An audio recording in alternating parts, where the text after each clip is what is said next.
Ted Cruz's dad is at it again. He's going to talk about atheism and secular humanism. Let's see what he has to say. One of them is atheism. The other one is secular humanism. Let's look, for example, at the behavioral consequences of these two foundations. Well, if there's nothing, if there's no God, then we are ruled by our instincts.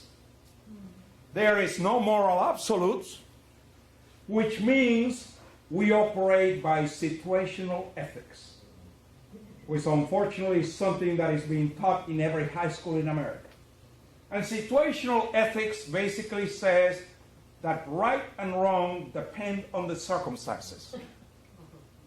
In other words, it's a moral relativism, where you make your rules as you go on. And then actually they've taken it to the level to say, it doesn't make any difference what you believe in as long as you're faithful to what you believe in. In other words, you make your own set of rules and then you live by your own set of rules. And of course, he said there are no absolutes. When it is convenient, you change the rules. Do we know any politicians that have done that? Hitler. Well, we don't have to go that far, Larry. Just go to Washington. Well, I thought I'd Just go to the White House.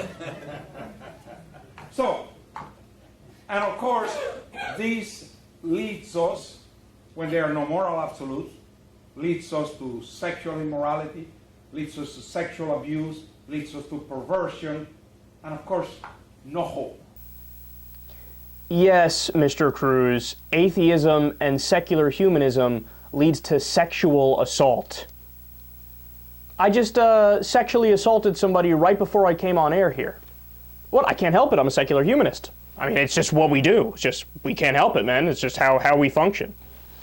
Now, of course, since he's correct, this is exactly why the states with the higher crime rates, divorce rates, and STD transmission rates are all super religious red states. Now, on top of that, I enjoy all of his leaps of logic there. He says, all atheists are moral relativists. Duh. Actually, it's quite the contrary. If you don't believe in God, then you don't believe in an afterlife. So you think this is your only chance at consciousness. This may be your only life. So you try to live it as moral and as just and as right as you can, and you strive to make this world as close to a heaven on earth as you possibly can, because you can't go to an actual heaven later. So it actually wakes you up out of your slumber, out of being a zombie, and it makes you want to focus and make this life meaningful. But of course, that argument never even crossed his mind. He just has to say, well, anybody who doesn't agree with me and my belief system, which is Christianity, well then, obviously they're in favor of sexual assault, and they're moral relativists, and they're just bad people.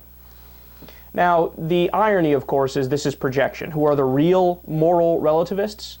Religious fundamentalists. Now, why do I say that? Because you can use your religion, whatever religion it is, to justify any kind of bigotry and hatred and criminal actions.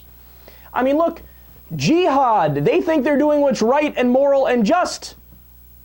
That's religion. They have religion to fall back on. The Inquisition, the Crusades, the same thing happened with Christianity. The KKK was an overtly Christian organization. They swore what they were doing was virtuous and moral and just. They disregarded all the things in the New Testament and from Jesus that talked about, oh, love thy neighbor, care about the poor, care about the downtrodden. They're like, no, whatever. We're gonna use our religion to justify our bigotry and our hatred, and just gloss over all the things that contradict our actions. That is moral relativism. And of course, Ted Cruz's dad, he's another perfect example.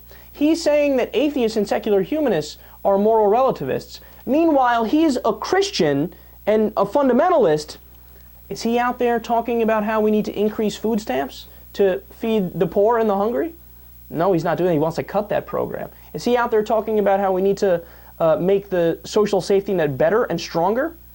No, he's not doing that. He's out there talking about the opposite. He's talking about cutting it. So don't come to us talking about moral relativism, man, because we know who the real moral relativists are. You.